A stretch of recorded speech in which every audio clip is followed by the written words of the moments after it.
Olá, quarto ano, tudo bem com vocês? Chegamos para a nossa aula de História e hoje faremos uma revisão do assunto para depois respondermos algumas fichas de atividades. Vamos revisar a partir da página 206, falando um pouquinho mais sobre os colonos e os trabalhadores rurais assalariados.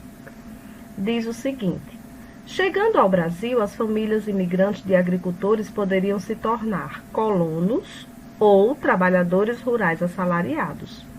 Você sabe qual é a diferença entre essas duas formas de trabalho? Vamos explicar agora. Os colonos foram trazidos pelo governo e passaram a viver principalmente no Rio Grande do Sul, em Santa Catarina e no Paraná.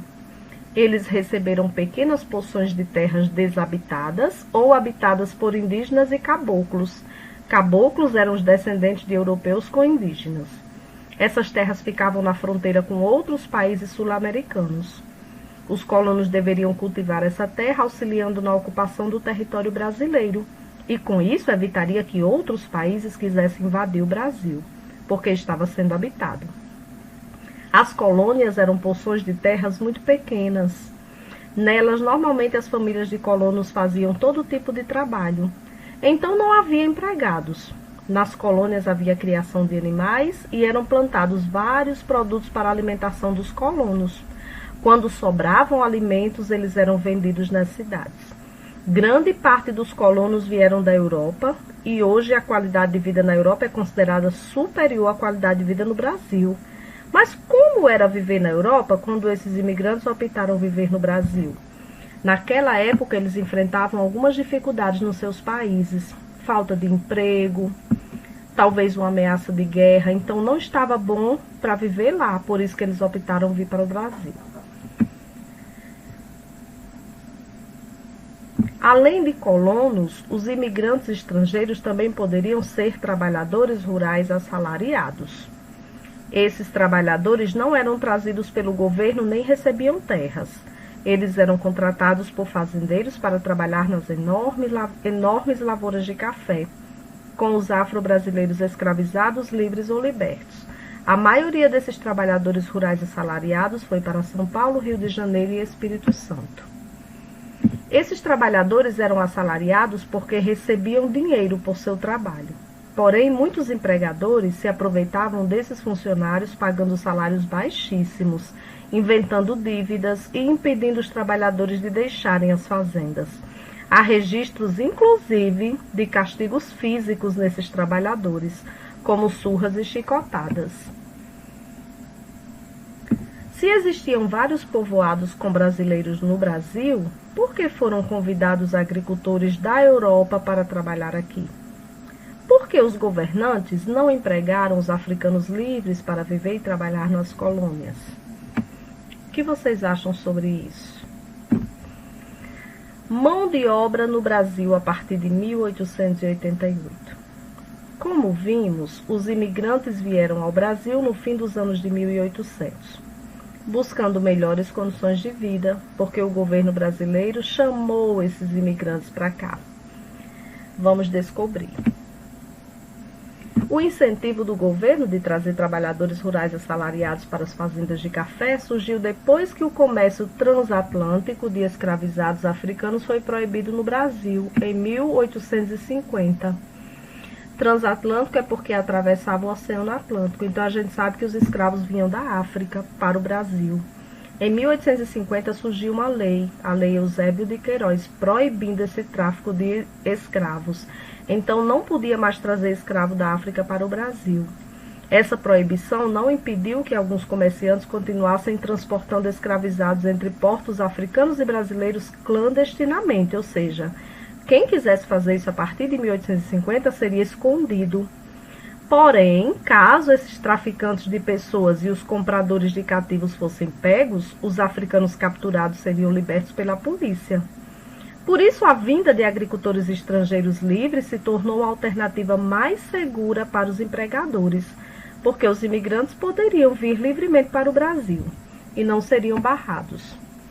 Os africanos, porém, não se limitaram a contratar agricultores europeus e asiáticos. Eles também empregaram brasileiros livres e compraram escravizados nascidos no Brasil. ou que chegassem ao país antes de 1850, quando era a proibição da lei.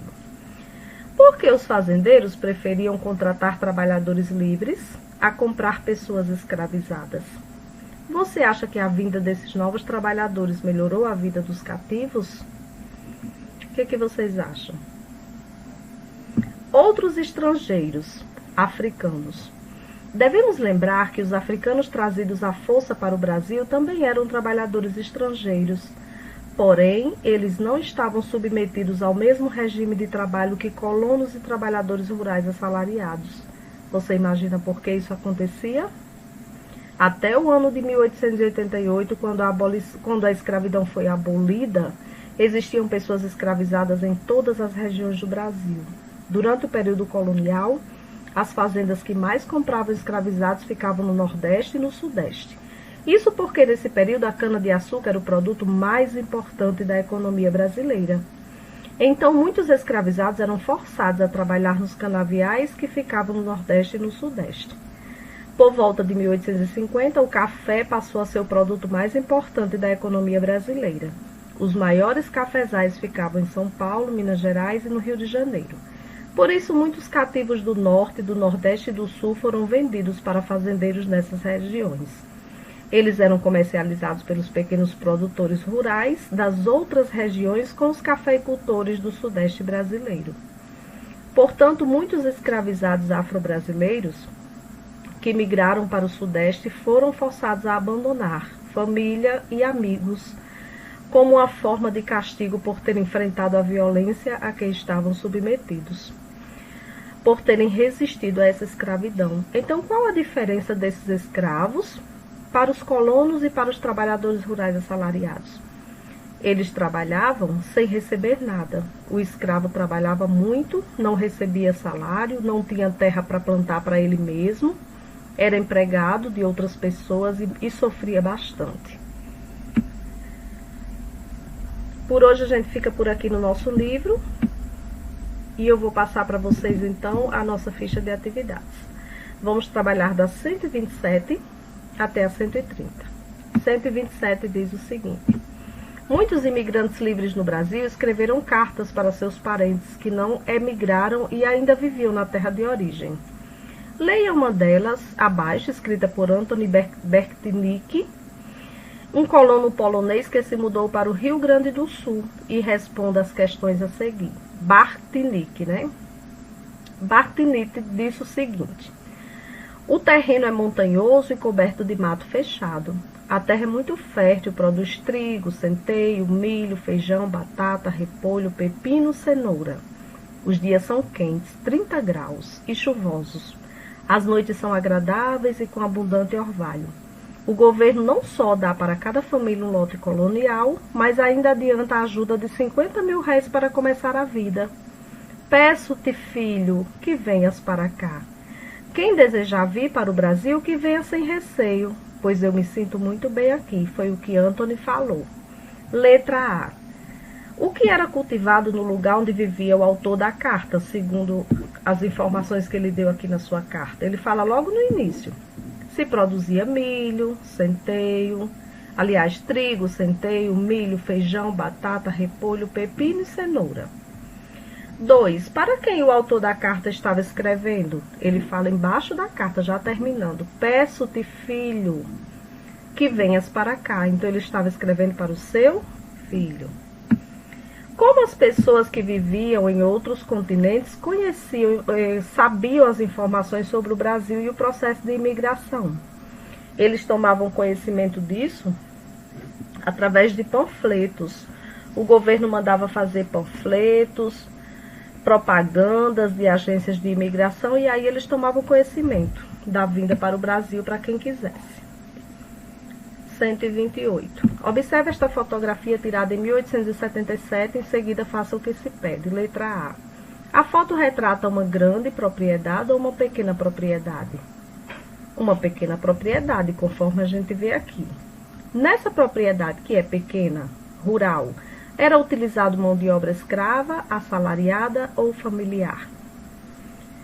Possivelmente era utilizada a mão de obra familiar, onde a família trabalhava para se sustentar. Não era assalariado e nem era escravizado, né? Letra C. Quais alimentos você imagina que eram produzidos nessa propriedade? Geralmente, como era uma agricultura familiar, eles plantavam aquilo que eles precisavam para se alimentar. Então, era uma policultura, ou seja, a cultura de mais de um produto. Feijão, milho, batata, vários tipos de produto eles plantavam aí para poder se alimentar. 129. Sobre os trabalhadores no Brasil, dos anos de 1800, escolha a palavra que completa a lacuna. Letra A. A maior parte dos colonos que vieram para o Brasil, ou ao Brasil, era de origem africana e europeia. Se eles eram imigrantes, a gente viu que eles eram de origem europeia. Os colonos se instalavam em regiões pouco habitadas ou industrializadas. Pouco habitadas, vimos agora há pouco no texto. E distante de quê? Das cidades ou das fazendas de café? Bem distante das cidades. C. Os trabalhadores rurais assalariados foram trazidos para trabalhar nas fazendas de café ou nas colônias, para substituir a mão de obra servil ou escrava. Eles foram trazidos para trabalhar nas fazendas de café, substituindo a mão de obra escrava. Eles trabalhavam em troca de quê? De pagamento ou de alimento? Os assalariados em troca de pagamento, por isso que chama assalariado, ele recebia salário. C. Até a abolição da escravidão, houve períodos em que pessoas escravizadas trabalhavam com os trabalhadores rurais assalariados ou colonos da fazenda. Eles trabalhavam com os trabalhadores rurais assalariados. Nas fazendas de cana-de-açúcar ou de café? Nas fazendas de café. O colono ou trabalhador rural livre trabalhava para o sustento dele e da família. O colono. O trabalhador rural assalariado ou colono trabalhava numa grande área de terra que pertencia a outra pessoa. O trabalhador rural assalariado livre. Número 2. Quem trabalhava nas lavouras de café antes da chegada dos imigrantes europeus? Eram os africanos e afro-brasileiros escravizados, lembram? 3. Por que os fazendeiros começaram a empregar famílias de imigrantes livres? Porque o comércio de escravos da África, para trazer africanos escravizados da África para o Brasil, foi proibido em 1850. Então, depois dessa proibição, eles precisaram de trabalhadores e resolveram incentivar a vinda dos imigrantes para o Brasil. 130. As imagens a seguir retratam a colheita de café no ano de 1902 e na atualidade. Observe atentamente para responder as questões. Produção de café em 1902 e hoje. Letra A. Quem está colhendo o café na imagem da esquerda? E da direita? Na esquerda são os trabalhadores, né? Colhendo o café. E na direita, uma máquina. B. Para você, qual é o melhor modo de colher café? O antigo ou o atual? Justifique sua resposta. O que vocês acham? Possivelmente, a gente acredita que hoje essa forma é mais fácil, porque a máquina trabalha muito mais rápido do que o homem, consegue colher muito mais também, não é?